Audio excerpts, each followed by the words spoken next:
للہ رب العالمین والصلاة والسلام علی سید المرسلین وعلی آلہ وصحبہ اجمعین، اما بعد۔ ہم نے آنکھوں میں بٹھایا تمہیں ایسا سمجھا، ہم نے آنکھوں میں بٹھایا تمہیں ایسا سمجھا، تم نے نظروں سے گرایا ہمیں کاٹا سمجھا۔ معزز سامعین، میری پیاری ماں اور بہنوں، ہندوستان کی تاریخ میں انگنت ایسے ایام دیکھنے کو ملتے ہیں جنہیں غیر معمولی خصوصیات حاصل ہے، مگر دو چیزوں کو جو تاریخی حیثیت اور مرتبہ حاصل ہے وہ ہندوستان کی تاریخ میں کسی کو نہیں حاصل۔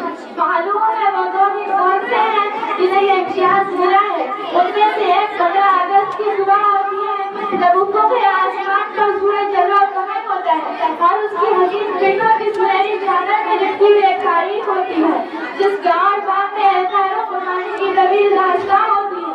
یہی وہ دن ہے جس دن سے کبھی ہندوستان انگریزوں کی غلامی کے زنجیر میں جکڑا ہوا تھا۔ انگریزوں نے پورے ملک پر اپنا تسلط جما رکھا تھا۔ انگریزوں کے خلاف بولنے کی کسی کے اندر ہمت نہ تھی، مگر مسلمانوں نے ہند کا اپنے اسلام اور ایمان کے جذبے سے سرشار بہادروں کو، علماؤں کو، صلحاؤں کو اپنے اسلامی اور ایمانی آواز پر اعتبار تھا۔ پر ایک دفعہ مسلم قوم خصوصاً علماء اکرام میں افغانی جہاد میں کود پڑے۔ مرد حق آگاہ کو حق سے بھی رکھنا نہیں، مرد حق آگاہ کو حق سے بھی رکھنا نہیں، اور باطل قوت ایمان جگہ سکتا نہیں۔ میری پیاری ماں اور بہنوں، اسی جذبہ مستی میں علماء حق اور علماء نعمت نے آزادی ہند کے خاطر اپنا خون پسینہ بہایا، اپنی جان اور مال جہاد آزادی میں قربان کیا۔ ایک عرصہ تک امتحان و آزمائش سے گزرنے کے بعد والا آخری 15 اگست 1497 عیسوی کو انگریزی سامراج کو غیرآباد کہنے پر مجبور کر دیا۔ اسی طرح دن رات میں ہفتہ مہینہ میں اور مہینہ سال میں گزرتا رہا، حتیٰ کہ وہ دن بھی آ گیا جب ہندوستان کو 2 ٹکڑے میں منقسم کیا گیا۔ تقسیم ملک کے وقت تک فساد رونما ہوئے، ہزاروں مسلمانوں کو قتل کیا گیا۔ ان وجوہات کی بنا پر دانشوران نے سیاست سے جمہوریت کی داغ بدل ڈالی۔ جب جمہوریت کی داغ بدل ڈالی گئی تو وہ 26 جنوری کی تاریخ تھی۔ اسی لیے 26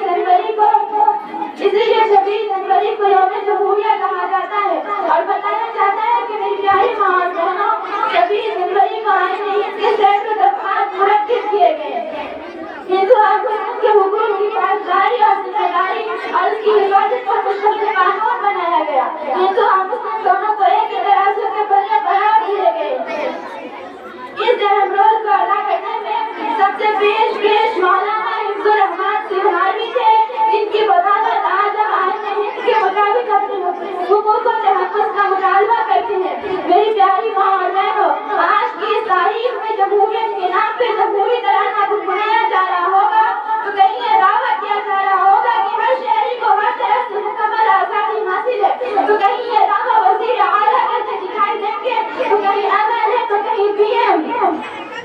جبکہ آج کی اس تاریخ میں غالباً اس وقت میں ہر ادنا سیاسی لیڈر یہی گفتگو کرتا ملے گا۔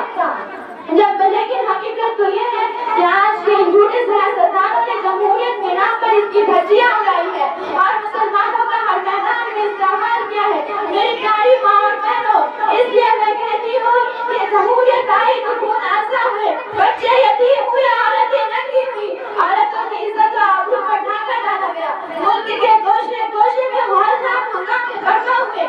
اللہ اکبر! کیسی فساد، کیسے ہنگامے، کیسے ہولناک منظر، کیسی چیخ و پکار جس کے محض تصور پہ جسم کا رونگٹا کھڑا ہو جاتا ہے، کتنی آنکھیں اشکوں کے سمندر میں تیرنے لگتی ہے۔ میری بہنوں، ذرا بتاؤ اس کی اصل وجہ کیا ہے؟ اس کی اصل وجہ جمہوریت بحال حکومت ہے، جس کی لاٹھی اس کے بھینس کا محسوس منظر ہے۔ اگر اسی کا نام جمہوریت اور آزادی ہے تو ہمیں ایسی جمہوریت اور آزادی نہیں چاہیے، بلکہ ہمیں آزادی چاہیے عزت و آبرو کی، ہمیں آزادی چاہیے خانہ خدا کی، ہمیں آزادی چاہیے مسجدوں مدرسہ کی، ہمیں آزادی چاہیے مدارس و مکاتب کی، ہمیں آزادی چاہیے خانہ خدا کی۔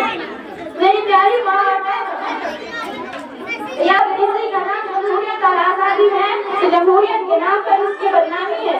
اللہ سے دعا ہے کہ ہندوستان پھر ویسا ہی خوشحال ہو جائے جیسا تھا اور آنکھوں کے سامنے آ جائے۔ مذہب نہیں سکھاتا آپس میں بہن رکھنا، مذہب نہیں سکھاتا آپس میں بہن رکھنا، وطن ہے ہندوستان ہمارا وما علیہ البلاغ والسلام.